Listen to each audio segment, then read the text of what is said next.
네, 안녕하세요. 이 트럼프 진영의 고립주의가 막장, 개막장으로 치닫고 있는 것으로 보입니다. 홍보 영상도 이상한 게 나오고 또 서울의 온 트럼프 진영의 핵심 전략 브레인도 황당한 소리를 하고 이게 이제 한국을 이 사람들이 아나? 이 사람들이 한국이 어떤 나라인지 알긴 아나? 이런 생각까지 듭니다. 그 같은 이야기를 좀 짚어보면서 우리가 어떻게 나가야 될지 한번 고민해 보도록 하겠습니다. 이 소셜미디어에 올린 홍보 영상인데요. 트럼프가 대통령이 되면 미국은 국민이 하나 된 제국이 됩니다. 우리말로 번역하면 큰 문제가 없을 거죠. 근데 이 제국이라는 걸 임파이어를 쓴 게 아니라 라이히라는 독일어를 썼어요. 이 라이히 제국은 나치 용어입니다. 나치가 스스로를 제3제국이라고 불렀습니다. 마치 러시아가 모스크바를 제3로마라고 부르는 것처럼 나치가 스스로를 제3제국이라고 불렀습니다. 이야기가 복잡해지니까 대여섯 시간이 지나서 홍보 영상을 삭제를 하고 트럼프 쪽에서 한 말이 그거 스태프가 한 거지 트럼프 본인이 올린 거 아닙니다. 이런 소리를 했는데 그게 트럼프 이름의 소셜미디어예요. 계정이 뭔 일이래요. 한번 직접 보시죠. Donald Trump wins. What's next for America? 네, 여긴데요. 이게 지금 잘 안 보이실 수 있는데 제 레이저 포인터요. 요겁니다. Unified Right. 그러니까 트럼프가 이기면 미국에서 어떤 일이 벌어질까요? 통일된 제국이 됩니다. 국민이 하나로 통일된 제국이 됩니다. 좀 마인드가 어디 정신실종이란 것 같습니다. 근데 이게 그냥 이 하나의 현상이 그런 게 아니라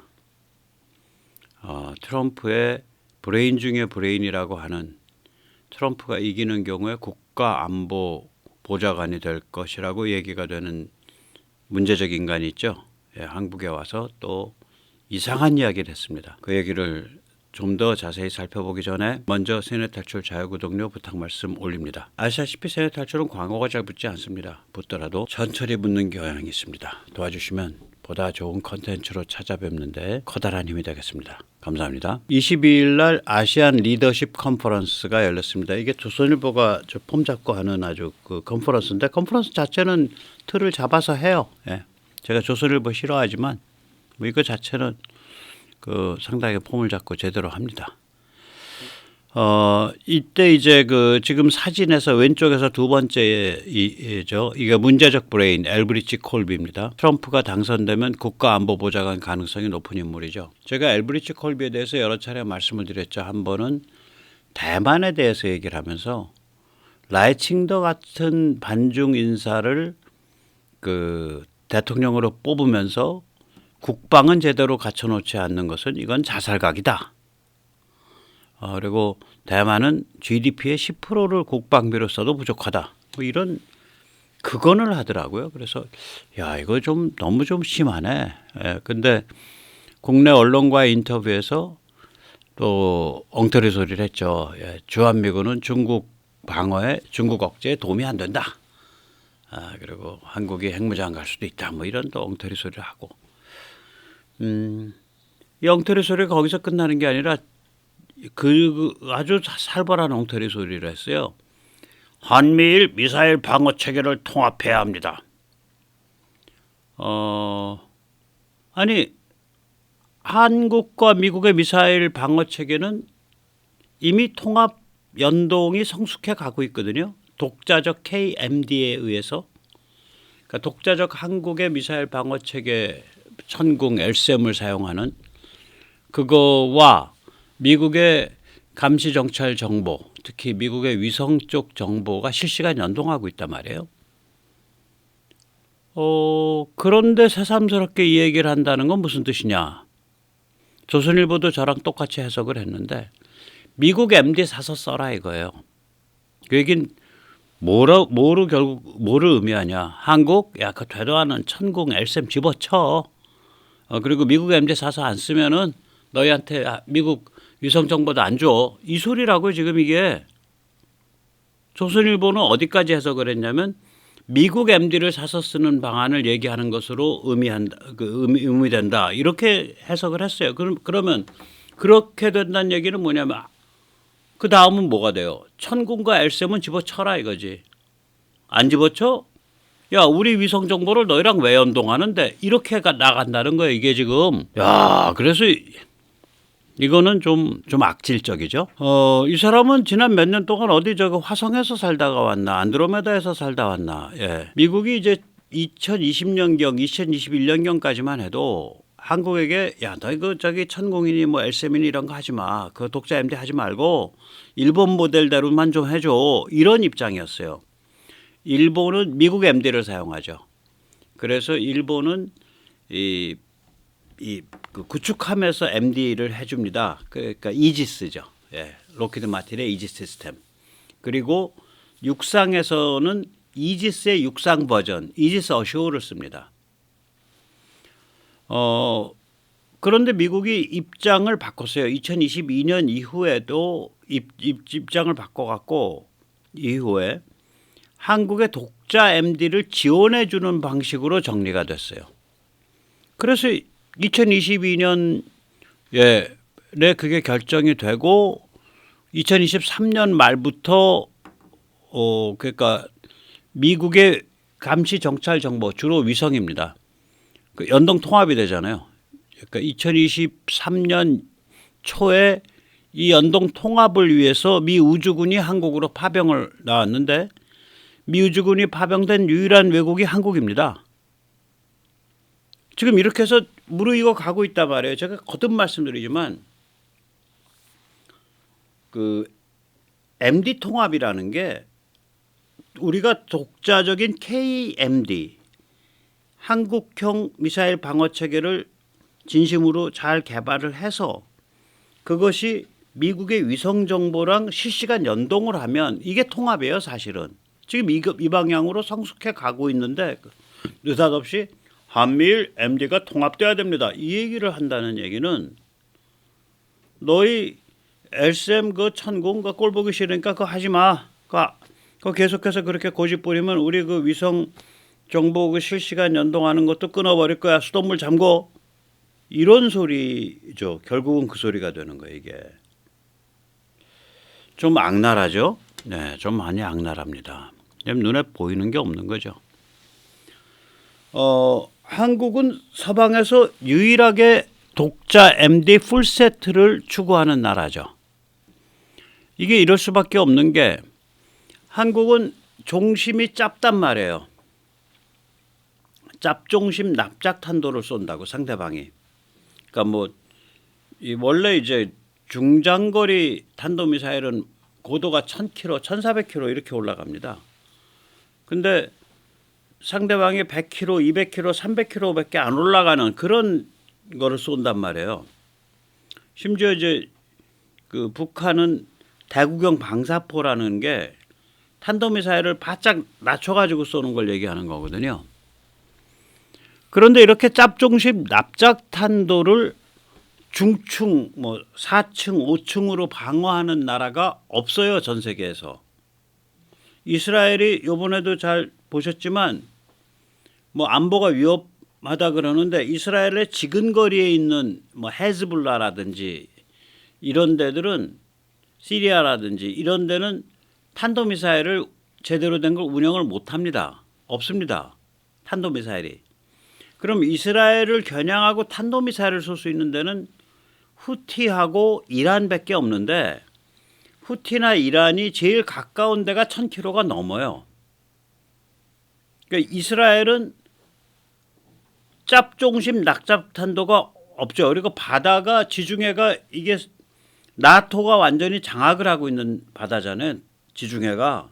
그러니까 지중해 사이드에서도 공격이 없고 이스라엘이 굉장히 그 안보가 어떤 면에서는 굉장히 느긋한 나라예요. 한국처럼 이렇게 살벌하지 않다고요. 한국은 엎어지면 코다 서로 가네. 그러니까 우리 입장에서는 어차피 미국이 짭종심 납작탄도에 특화된 3겹, 4겹, 5겹 미사일 방어 체계를 할 가능성이 없기 때문에 또 비싸고 그나마 있는 페이트리어트나 사드 엄청 비싸고 그러니까 우리는 이 길로 가겠다. 그래서 짭중심 납작탄도를 막아야 되는 나라는 한국 MD를 앞으로 살 수밖에 없어요. 예를 들어서 중동 국가들. 페르시아만 건너면 바로 이란이잖아. 동유럽 국가들. 러시아와 바로 지근거리 아니에요. 발틱 연안 국가들. 이런 데들이 만약에 이걸 3겹, 4겹을 해야겠다 그러면 한국 걸 살 수밖에 없어요. 앞으로 한국의 솔루션 세트가 갖춰지면. 그러니까 천공2, 천공3, LSM1, LSM2, LSM2의 한 부분이 극초음속 미사일 방어, 그 다음에 배에서 하는 거, 한국형 K 이지스죠. 해상 MD. 그게 한 2겹 된다고요. 거기다가 그러면 한 6, 7겹 되잖아요. 그 다음에 또 미제가 같이 들어와 있잖아요. 그러니까 페이트리어트하고 사드가. 그래서 한 짭중심 낙잡탄도로 한 7, 8겹이 우리가 되는 거예요. 이게 해상 육상 합치면 한국제 미국제 합치고 이런 나라가 없죠. 예, 이런 나라 없습니다. 전 세계에서 이렇게까지 진심으로. 그런데다가 이제 미국의 그 우주 기반 최첨단 감시정찰 시스템 이게 미국이 좀 만들고 있죠. HBTSS 그러니까 이 위성이 탄도미사일이나 극초음속 미사일의 발사 사실을 감지할 뿐만이 아니라 이때까지는 발사 원점과 발사 사실만 감지했었어요. 앞으로는 위성이 탄도미사일과 극초음속 미사일의 궤도를 추적해 준다 이거예요. 그거 조금 더 나가면은 아마 이미 돼 있을 텐데 지상과 해상의 이동 목표의 좌표 찍기도 해준다 이거지. 그게 미국의 HBTSS입니다. 지금 구축되고 있는. 우리가 이것의 축소판을 구축하고 있어요. 지금 뭐 425 위성 올라가고 뭐 초소형 군지 위성 뭐 수십 개 뭐 100여 개, 200개 올라간다. 이게 다 이 소리라고요, 지금. 그렇기 때문에 우리 입장에서는 이미 이 길을 들어섰기 때문에 미국도 이걸 인정을 하고 우리가 워낙에 중국이나 북한과 같은 살벌한 데와 그 이웃을 해서 살고 있으니까 그래서 우리는 이 길로 가고 있는 거고 미국이 이걸 인정을 해서 미국의 위성을 중심으로 한 감시정찰 정보를 우리랑 실시간 연동을 시키는 것으로 정책 물꼬가 잡혔고 그걸 위해서 미 우주군이 파병되어 있는 나라란 말이죠. 그런데 느닷없이 야 그거 다 집어쳐라 미제 사라 뭐 이런 소리를 하니까 이자가 이게 뭐 레이시온이나 로키드 마틴의 영업사원이냐 네가 그런 생각이 드는 거지. 콜비라고 쓰고 롱마 레이시온 영업사원이라고 읽어야 되나. 트럼프라 쓰고 롱마 레이시온 영업고문이라고 읽어야 되나 이런 생각까지 드는 거예요. 굉장히 기분이 안 좋더라고요. 쎄해요. 예, 쎄합니다. 이자라 그렇게 이자가 이게 한국이 어떤 나라인지는 아나. 헛소리를 했죠. 주한미군은 중국 제압에 도움이 안 됩니다. 도움이 안 되긴 뭘 안 돼. 백령도가 제1도련의 출발점이구만. 강정, 진해, 사세보, 저기 자주색 트라이앵글. 저게 바로 제1도련의 핵심 주초돌이에요. 이게 강사진 트라이앵글이. 한국은 중국을 딱 그 제압하는 급소 중에 급소에 딱 칼을 대고 있는 그런 형세의 나라입니다. 여기서 베이징이 1000km, 산동 칭타오가 200에서 400km, 샹하이가 500km인데요. 우리 지상발사 초음속 미사일이 500km 이상 나가잖아요. 해상 지상발사. 해상은 지금 모델이 나오는지 모르겠고 그거 다 비닉이라서 그냥. 그 다음에 KF-21에서 놓는 이제 공대지 미사일이 한국형 타우로스. 예.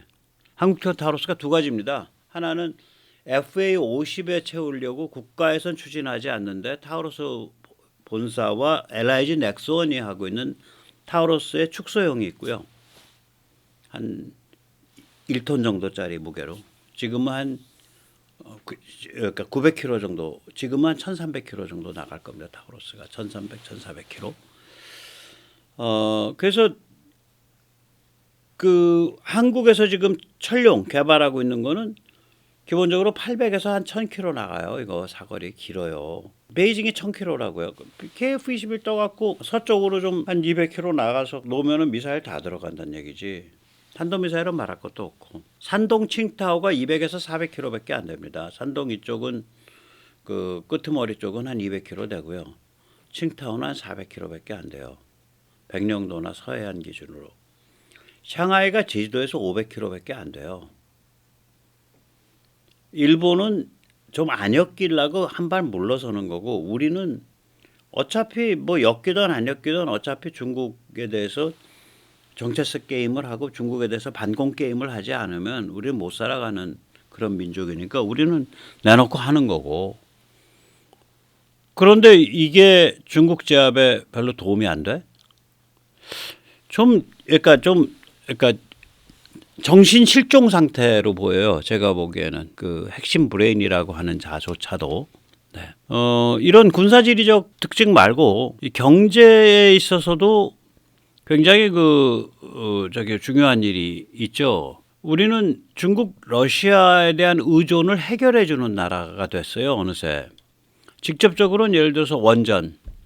만약에 한국이 원전을 제대로 수출하지 못하면 다른 나라들은 원전을 지을 수 있는 솔루션이 프랑스, 중국, 러시아밖에 없는데 프랑스는 납기가 늦고 너무 비싸요. 우리는 가격이 중국, 러시아랑 경쟁을 해서 어떨 때는 우리가 싸거든요. 더. SMR도 그렇게 될 거라고요. 그러니까 원전과 같은 핵심적 에너지 인프라를 서방 쪽에서 세계 각지에 짓고 돌아다닐 수 있는 사실상 유일한 나라예요. 프랑스 빼면. 근데 프랑스는 도태될 겁니다. 배터리 역시 마찬가지죠. 전기차 마찬가지죠.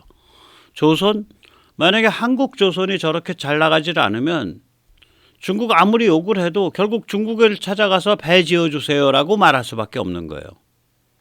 반도체도 마찬가지죠. 돈 된다 그러면 뭐 그게 나노가 높은 구형 모델이든 뭐든 여기 다 만드니까 뭐 최신형은 더 말할 것도 없고 이건 직접적 기여예요. 근데 간접적 기여가 더 커요. 우리 입장에서 이게 우회 수출로 나타나는 거죠. 베트남이 미국에 수출하는데 그 미국에 수출하는 물건의 원부자재 기계류가 우리로부터 수출되는 베트남으로 그런 거죠. 그러니까 중국과 경쟁하거나 중국을 대체할 신흥 제조업 기지를 육성하는 데서 한국이 결정적인 역할을 하는 거죠. 여기에는 이제 베트남 동남아도 있고 인도 및 스리랑카도 있고 동유럽도 있고 중남미도 있고 그래서 우리 이런 역할을 하고 있다고. 이거 콜비가 아는지 모르겠어. 트럼프가 아는지. 트럼프 이런 건 모르고 한국이 우리로부터 컴퓨터를 가져가고 조선을 가져가서 떼돈을 벌었습니다. 예, 대단히 죄송한데 미국에서 컴퓨터 가지고 온 적이 없거든요. 우리가 컴퓨터 팔아서 떼돈 번 적이 없어요. PC 가장 많이 만들었던 회사는 삼보인데 망했습니다. 떼돈 번 적이 없어요. 서버용 컴퓨터 우리 만든 적이 없어요. 예. 뭐 말이 안 되는 소리 하잖아. 조선? 예, 우리가 조선업이 날아 올라갈 때 미국은 이미 조선업 없었어요. 우리는 일본과 경쟁하면서 날아 올라간 거예요. 뭔 소리를 하는지 모르겠어. 그러니까 이 사고방식이나 관점이 비틀려 있고 딴 데가 있는 거예요. 초점이 지금. 굉장히 부정확한 말들이 막 나오고 그 편협한 마가 군중에게 먹힐 수 있는 소리면 그게 뭐 헛소리든 개소리든 다 주워 섬기는 거예요. 그냥. 좀 그 지경에 간 것 같아요. 그러지 않으면 이런 얘기들이 나올 수가 없죠. 그 마인드셋이 그러지 않으면. 그 다음에 한국은 서방의 우월성과 보편성을 증명하는 모델 케이스입니다. 참고로 이때 서방은 스티븐 커킨의 말처럼 지리적 의미의 서방이 아닙니다. 서쪽에 있는 유럽을 가리키는 게 아니에요. 유럽에 뿌리를 둔 미국, 북미를 가리키는 게 아니에요. 서방은 제도적 의미입니다. institution입니다. 그래서 이거 뭐 예를 들어 시장 경제, 자유민주주의, 인권 뭐 이런 것들이죠. 그런 그 제도적 의미에서 서방인데 이 서방의 제도, 서방의 가치가 인류 보편성이 있다라는 걸 증명한 게 한국이에요. 심지어는 경제발전 모델까지 한국에게 누가 가르쳐 준 게 없어요. 그 1950년대, 60년대 경제발전 모델은 로스토우 모델입니다. 그러니까 농업을 발전시키세요. 농업에 기반해서 경공업을 발전시키세요. 경공업에 기반해서 중화학공업을 발전시키세요. 그렇게 단계적으로 농업, 경공업, 중화학공업 이렇게 갑니다. 아니 인구는 많고 국토의 7, 80%가 산인데 어떻게 농업을 발전시키나. 주체농법 해야지. 그러다 다 굶어 죽는 거지. 한번 장마 때 비 한번 쏟아지면. 우리는 세계 시장 속의 수출 경제인데 그거를 전기, 철도, 고속도로 같은 인프라, 국가 제도적 인프라, 그다음에 사회 기반 시설 인프라, 그리고 중화학공업을 같이 가져가는 이런 모델로 해서 그걸 치고 나갔잖아요. 이거 누가 가르쳐 준 게 아니라 스스로 만들었단 말이에요. 그래서 우리의 경제발전 모델이 촉발시킨 변화가 중국의 개혁개방이고 베트남의 개혁개방이고 마지막으로 동유럽의 공산권 붕괴를 우리가 촉발시켰습니다. 이거는 동유럽 쪽에서 나오는 얘기예요. 88 올림픽 보고 가서 무지하게 놀랬다 그러더라고. 저 길로 가면 된다 이렇게 본 거예요. 그래서 세계 다른 나라 사람들이 한국을 볼 때는 서방 가치를 저런 식으로 흡수해서 창조적으로 자기 걸로 만드는구나. 이런 걸 느끼는 거예요. 한국에서. 서방 가치가 인류 보편성을 갖고 있구나. 아니 한류로 보면 음식도 다르고 뭐 말도 좀 이상하고 딱 그런데 가만히 보고 있으면 저 서방의 어떤 인간 유형이랑 같은 거예요. 그러니까 인간의 어떤 보편적 본질성이 느껴지는 거예요. 그러니까 고전을 읽는 즐거움이 그거거든요. 2000년 전에 호모의 일리아드를 읽으면은 저 일리아드 좋아했는데 지금도 좋아하고 그 사고방식이나 어떤 감정의 흐름이 우리랑 같더라고. 사마천의 사기에서 그 사마천이라는 그 필자가 세상을 보는 그 관점, 그 담담하면서도 객관적이고 꼼꼼하게 챙기는 그걸 보고 있으면 그거에서 그려지는 인간상은 지금 사람과 달라도 그 필자 자체의 그 숨결이 우리랑 같다라는 걸 느껴요. 지금 시대랑. 그게 고전이거든요. 한국은 고전이에요. Korea is a classic입니다. 인류 보편의 가치를 느끼게 만들어주는 거예요. 이런 사정을 트럼프나 콜비는 모르는 것 같아요. 그러니까 트럼프가 여러분 한국 사람들이 우리로부터 컴퓨터와 조선을 뺏어가서 떼돈을 벌었어요. 이런 헛소리를 줘 섬기고 콜비는 계속해서 헛소리 줘 섬기고 드디어는 한국 거기 말이에요. 되도 않는 저기 천궁, 엘셈 그런 거 집어치세요. 안 집어치면 미국이 제공하는 그 위성 기반 감시 정찰 정보도 제공 안 합니다. 뭐 이렇게 해석될 수밖에 없는 소리를 또 주워 섬기고. 참 깝깝하죠.